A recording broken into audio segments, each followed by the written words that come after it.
Bom dia, Mato Grosso do Sul. Eu sou o Dr. Luiz Ovando e começa agora o nosso programa Tribuna da Saúde da TV Educativa. Todas as quintas-feiras nós abordamos temas diversos, ligados ao bem-estar, saúde e também política. Hoje nós vamos conversar um pouco sobre pressão alta. Infelizmente, a nossa população tem sido acometida de pressão alta. O nome técnico correto é hipertensão arterial sistêmica. E a grande questão é, o que é isso de uma maneira geral? As pessoas chegam ao consultório, ou mesmo no posto de saúde, ou em qualquer lugar, numa abordagem epidemiológica, e alguém diz para ela assim, olha, você tem pressão alta. E aquilo fica um ponto de interrogação. De uma maneira geral, as pessoas incorporam a informação, porque quando fala que tem pressão alta, ela lembra de alguém com pressão alta no passado, e esse alguém com pressão alta no passado desenvolveu infarto do miocárdio, AVC, que é o derrame, acidente vascular cerebral, ou evoluiu para uma máquina de hemodiálise por causa da insuficiência renal, ou teve que cortar a perna. Então aí ela assusta. Mas na verdade ela não entende muito bem o que é realmente pressão alta. Eu vou explicar para você. O nosso organismo tem vários sistemas e dentre eles o importante, maior, é o sistema cardiovascular. Ou seja, começa com o coração, vasos, veias, capilares, artérias de uma maneira geral. E para que o sangue circule, porque o sangue é vida, ele leva oxigênio, nutrientes, é preciso que a bomba, que é o coração, possa contar com uma certa pressão. Então nós precisamos da pressão para que o sangue faça o seu deslocamento. Então isso gera mobilidade do fluxo sanguíneo. Então é preciso que a pressão exista, mas quando nós estamos diante de situações de adversidade, e aí nós falamos de adversidade locais, como é o caso da sociedade, e como adversidades internas, como é o caso da obesidade. A adversidade na sociedade é quando você é agredido, você é confrontado em determinadas situações de defesa para você continuar subsistindo. E internamente, como o caso da obesidade, você aumenta a área corporal. E aumentando a área corporal, você precisa irrigar essa área aumentada. Isso é a semelhança de um campo, né, em que você planta 1 hectare de arroz, quando você resolve aumentar para 2, aquela irrigação precisa ter uma maior pressão. É assim que acontece no organismo. Então aí começam as artérias a sofrerem o problema relacionado à pressão para a qual elas não foram formadas em termos de aumento. Então veja que se nós estamos submetidos a tensão constante, ou se nós aumentamos de peso, nós acabamos tendo que aumentar a pressão arterial e isso é prejudicial. Então, quando alguém falar para você, você tem pressão alta, você dê um jeito de baixar a sua pressão, porque a sua artéria vai sofrer. E aí essas complicações todas, elas advêm exatamente do aumento da pressão. Então, não é bom pressão alta. Pressão tem que ser dentro do 12/8 ou 120 milímetros por 80 milímetros. Sendo assim, nós vamos agora ouvir os questionamentos das pessoas sobre pressão alta e a gente vai responder. Doutor Luiz, eu sou a Jéssica, tenho 32 anos e eu tenho uma dúvida. Além de aferir a pressão, para saber que eu tenho pressão alta, tem algum sintoma que pode ser identificado? Jéssica, essa sua pergunta é muito boa. De uma maneira geral, as pessoas dizem assim, eu estou com dor de cabeça, estou com pressão alta, fui no médico, a pressão estava 14/10. 14/10 não dá dor de cabeça. O que acontece é que a sua dor de cabeça é que fez uma reação daquela situação adversa que nós falamos, fez com que a pressão subisse um pouco. Sendo assim, é importante que, se você verificar a sua pressão cada 6 meses, se você não tem absolutamente nada, você cuide para que a sua pressão não suba. E não tem sintoma específico. Quando as pessoas apresentam tontura, escurecimento visual, zumbido no ouvido, sensação de cansaço, pode aparecer isso em várias outras condições clínicas, mas isso não é apanágio, isso não é exclusivo de pressão alta. Portanto, cuide apenas, verifique a sua pressão de tempo em tempo, coma adequadamente, evite o sal, faça exercício, porque assim você estará preservando a sua saúde e principalmente a pressão. Doutor Lisovando, eu sou Ruth Ferraz de Araújo, eu sou hipertensa, tomo clortalidona e losartana de manhã e outro à tarde. Ultimamente tenho estado com a minha pressão baixa e eu estou tomando ultimamente cloreto de magnésio. Me disseram que ajuda na pressão. Realmente ajuda ou não? Ruth, a sua pergunta é boa, né? Primeiro, a sua disciplina. Você está tomando o remédio, é assim que faz. A sua pressão está baixa. Eu não sei se está baixa demais ou simplesmente chegou no ponto adequado. Se você tiver com a pressão baixa demais e sentindo fraqueza, é bom ver com o seu médico para ajustar o remédio. A pergunta sua importante é se você está tomando cloreto de magnésio, isso é bom. Importante a gente entender, a população de uma maneira geral recebe informações, fala, eu vou fazer isso, a comadre da beira da cerca ali, diz, toma tal remédio, né? E aí ela começa a tomar e ela não sabe qual é realmente a repercussão disso. Mas o magnésio é bom, só que você tem que tomar cuidado, porque magnésio em excesso também faz mal. O magnésio é tido como bloqueador do canal de cálcio, e o cálcio faz aumentar a pressão e é necessário. E também o magnésio reduz a rigidez arteriolar. Esse é um problema, inclusive de velocidade de fluxo, de pulso arterial, mas isso é uma questão médica. Não faz mal, tome cuidado para que de tempo em tempo você peça ao seu médico para avaliar o nível de magnésio que você está tomando. Vamos ver a próxima pergunta, da Maura Figueira. Doutor Luiz, eu sou Maura, eu sou professora. Eu uso a minha medicação para pressão alta há muito tempo, há 10 anos. Ela cria resistência? Eu tenho que mudar a minha medicação? Não, Maura, não cria resistência. Esse é um dado importante porque você está usando, a sua pressão está controlada e de tempo em tempo tem que ir visitar o clínico ou o cardiologista para ver se a pressão está realmente no ponto adequado. Porque assim o seu sistema cardiovascular não vai sofrer degeneração precoce. É importante de tempo em tempo ir ao médico e verificar se está tudo em ordem. Mas não cria resistência, pode continuar tomando seu remédio sem problema. Vamos ver o próximo VT, ou seja, a próxima pergunta, da Bruna Almeida. Doutor Luiz, meu nome é Bruna e eu gostaria de saber se é possível ter hipertensão se os meus pais não têm. Bruna, essa pergunta é interessante, porque de uma maneira geral a tendência é pais hipertensos, filhos tendem a ter pressão alta.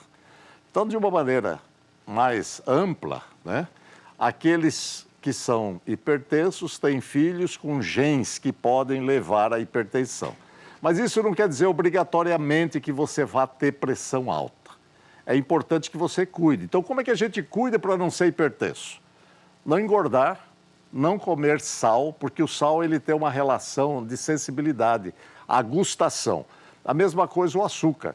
Tem pessoas que começam a comer bastante sal, elas perdem a sensibilidade das papilas gustativas. E aí você precisa aumentar sempre o sal para você poder ter o gosto do sal. E se você reduz, você também vai melhorando essa capacidade de percepção do sal. E aí comendo menos sal. O sal aumenta a retenção de líquido e aumenta a retenção de líquido, aumenta a pressão. Então essa é uma das formas de você fazer a prevenção. Seja ativa, evite álcool em excesso, evite cigarros, evitem obesidade e assim consequentemente. Então é importante que você saiba que você obrigatoriamente não vai ter hipertensão se você cuidar mesmo os seus pais sendo hipertensos. Nós vamos para um breve intervalo. Você não saia daí que nós já voltamos respondendo a outros questionamentos sobre pressão alta. Aguardo você.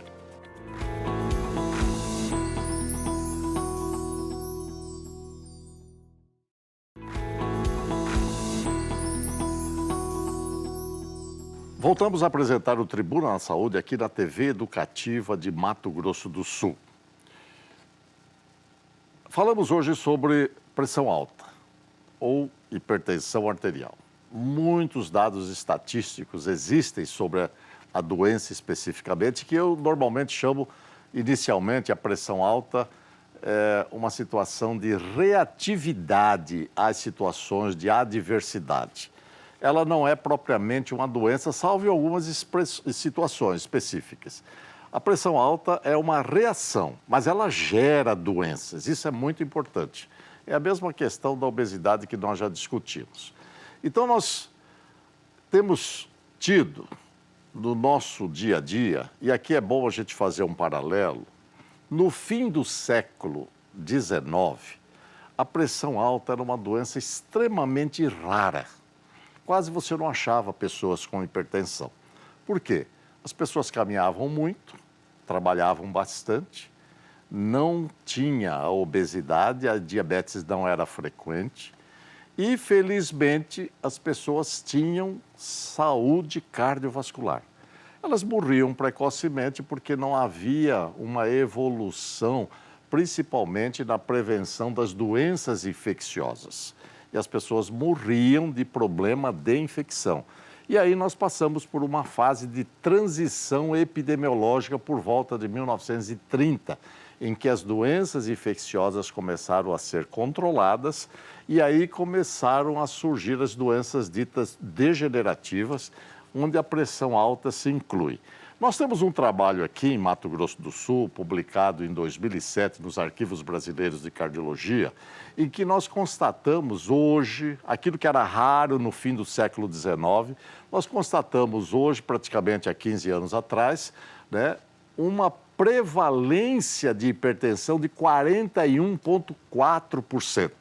Ou seja, praticamente de cada 2 pessoas acima de 18 anos, uma é hipertensa, infelizmente. E muitos não sabem. E aqui tem um dado estatístico importante. Aquelas pessoas que são hipertensas, metade delas não sabem que são hipertensas. E das que são e sabem que são hipertensas, apenas metade tratam. E das que tratam, apenas metade tem a sua pressão controlada. Isso é um risco. E a pressão alta, devido a isso, ela foi chamada de o assassino silencioso. É aquela condição que o indivíduo fica atrás da porta e executa a vítima sem ela perceber. Assim é a pressão alta. Para dar continuidade, inclusive, aos questionamentos, nós vamos agora ouvir outras perguntas dos nossos telespectadores. Doutor Luiz, meu nome é Camila e eu gostaria de saber qual a importância de eu saber se sou hipertenso. Camila, essa pergunta é decisiva, né? A gente fez um comentário no início do programa sobre o que na verdade é pressão alta, né? O vaso, uma artéria, é um cano. E o sangue passando por ali, ele gera uma pressão na parede da artéria. A parede da artéria, o organismo, foi feito para aguentar uma determinada pressão. Quando sobe, pelas razões que nós já falamos, da adversidade externa e da adversidade interna, há uma pressão na parede. E essa pressão na parede faz com que haja uma reação da parede arterial. É igual aquelas pessoas que rezam muito. Ajoelham, o atrito gera calo no joelho. O trabalhador braçal, calo na mão. Então, tudo aquilo que atrita gera reação. E na pressão não é diferente. Então, se você tem pressão alta, o atrito na parede da artéria faz com que a parede da artéria reaja. E reagindo, vai obstruindo, vai entupindo a artéria. E o importante é que pela artéria passa o sangue, o oxigênio e os nutrientes, que são fundamentais para a vida. Então, veja, se você tem alguma coisa atritando, que vai reagindo e entupindo o vaso, isso vai fazer com que, numa determinada hora, pare o fluxo de sangue. Se for no cérebro, você vai ter derrame. Se for no coração, você vai ter infarto. E isso pode levar à morte súbita, Camila. Por isso, nós precisamos saber se a pressão está normal ou está alta, porque se estiver alta, nós temos hoje condição de baixá-la, baixando com remédio, acompanhando para evitar a degeneração, a piora dos órgãos ditos vitais, que são cérebro, coração e rins principalmente. E também mantendo uma saúde do ouvido, evitando a tontura, uma saúde da visão, evitando que você fique cego e assim sucessivamente, o que infelizmente tudo é causado pela pressão alta. A próxima pergunta é de Ellen Cano, 20 anos. Vamos lá, Ellen, vamos fazer a sua pergunta. Meu nome é Ellen e eu gostaria de saber o que o sal tem a ver com a nossa pressão. A pergunta dela é objetiva. O que sal tem a ver com a pressão? Ellen, nós vivemos em decorrência da água e do sal. Guarda bem isso. Isso é importante. Veja que o sal é o que segura a água. Aonde vai o sal, vai a água. Sem água e sal, não tem vida. Só que o nosso corpo desenvolveu uma capacidade de segurar o sal com muita veemência. O nosso corpo não sabe perder sal. Isso porque no passado não tinha sal. O sal foi colocado, inclusive, em algumas sociedades, em algumas culturas, como presente para determinadas ações. Os soldados, na época da Guerra da Secessão Americana, eles recebiam o sal como presente na alimentação. E lá no passado, mais remoto ainda, também não tinha. Os suecos, eles salgavam o peixe para conservá-lo de uma forma muito intensa. E aí o homem começou a comer sal. Como eu disse no início que o homem não sabe, o organismo não sabe perder sal, porque sal é igual à vida, ele segura o sal. Se você come sal em excesso, o organismo não põe para fora, ele segura e você começa a inchar, começa a segurar a água. Então a gente fala assim, coma pouco sal, quem tem pressão alta. Por quê? Porque o sal segura a água e a água aumenta a pressão dentro das artérias e isso vai lesar a artéria. Então por isso que o médico diz, pouco sal na comida, porque o organismo não foi feito para perder sal. Ele foi feito para economizar sal, porque sal e água é igual à vida. Só que em excesso gera doença. É por isso que nós temos que tomar cuidado. Vamos a outra questão. Oi, doutor Luiz, eu sou a Brina e eu gostaria de saber se tem como tratar a hipertensão sem medicamentos. A Brina está perguntando uma coisa importante, porque tem gente que chega no consultório e diz assim, eu não quero tomar remédio, mas aí não tem jeito. Tem aquelas pessoas que verdadeiramente você pode consertar, né? As chamadas, que a gente usa, chamadas medidas higienodietéticas. O que é isso? Se você come sal, de excesso, diminuir sal. Se você come muito e está engordando, diminuir a ingesta de calorias. E aqui vai um dado importante. Nós hoje temos grande parte das calorias ingeridas com baixo teor de magnésio e de potássio. É importante que a gente deixe os alimentos processados, aqueles conservados, enlatados, porque ali ele tem muito sal para conservar o alimento e pouco magnésio e potássio, que são fundamentais para baixar a pressão.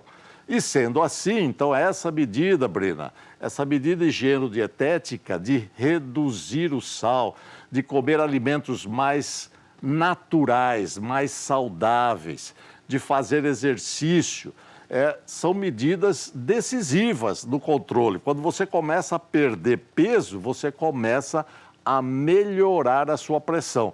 E a gente tem no consultório pessoas que são hipertensas, estão obesas, você dá remédio, começa a baixar a pressão e elas também começam a usar e fazer essas medidas higienodietéticas, né? Comem adequadamente, fazem exercício e tal, e perdem 10, 12, 15 quilos. E aí a pressão baixa muito, então você tira o remédio, mostrando que aquela pressão era decorrente do aumento do peso, que a gente já explicou no início do programa.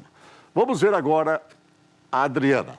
Doutor Luiz, meu nome é Adriana. Eu devo tomar remédio para pressão somente quando a minha pressão sobe? Pergunta importante. Esse é um grande erro, Adriana, que as pessoas fazem. De uma maneira geral, as pessoas querem economizar o remédio, né? Você prescreve um remédio 2 vezes ao dia e aí elas passam a tomar uma vez só.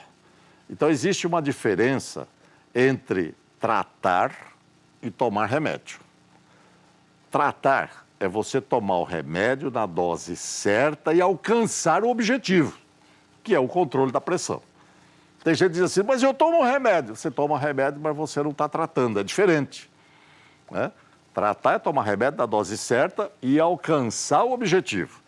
Então, quando você fala assim, minha pressão está normal, eu preciso tomar remédio, naquela hora que você mediu a pressão, pode ser que você tenha acabado de tomar o remédio e aí a pressão está normal. E aí, no dia seguinte, fala, não, minha pressão estava normal ontem, hoje eu vou estar com a pressão normal. Não vai estar, porque o metabolismo da droga faz com que haja redução do nível sanguíneo e, reduzindo o nível sanguíneo, você vai começar a subir a sua pressão, porque o remédio não vai estar agindo. Então, é importante aí, no caso, que você toma regularmente. Se estiver baixando demais, o médico tem que ajustar o seu remédio para que a sua pressão se mantenha, mesmo nas situações de adversidade, num patamar adequado. Sendo assim, né, eu quero esclarecer para vocês que pressão alta é uma doença traiçoeira, né? E é importante você considerar a possibilidade de verificar a sua pressão de tempo em tempo. Principalmente aqui um alerta para as mulheres que usam pílulas anticoncepcionais. A causa mais frequente de pressão alta na mulher é o que a gente chama de pressão secundária. Essas que nós comentamos são pressões primárias, aumento de pressão primária que não tem uma causa específica. Mas a pressão secundária mais frequente é exatamente pelo uso de pílula anticoncepcional.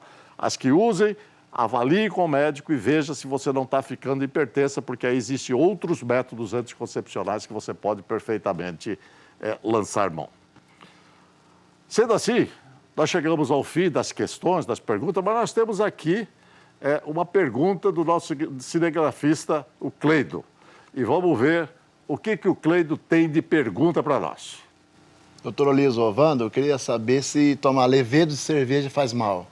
Levedo de cerveja, Cleido, não faz mal, né? A única questão que você tem que tomar um pouquinho de cuidado é o aumento de peso. Levedo de cerveja é praticamente vitamina B, né? Então, a cerveja, do levedo de cerveja tem a vitamina B, né? B de bola, né? E você pode perfeitamente usar isso daí. Agora tem que ter uma finalidade. Mas aqui nós estamos falando de pressão. Se você for hipertenso, não vai fazer muita diferença, né? O que faz verdadeiramente diferença, como nós comentamos já, é o íon, magnésio, né? No caso. Mas as pessoas às vezes usam a vitamina B para melhorar o desempenho físico, desempenho mental, desempenho sexual, enfim. E é importante avaliar porque não há, né, na verdade, assim, um trabalho científico provando benefícios. Porque daquilo que a gente come normalmente, se você comer uma dieta balanceada, ou seja, fruta, verduras, legumes, né, a proteína em nível adequado, você já tem todos esses elementos. Mas não tem maior problema se você acredita que isso possa ser usado até por uma questão de bem-estar psíquico, no caso específico. Sendo assim, eu agradeço a todos aqueles que colocaram as suas perguntas, né?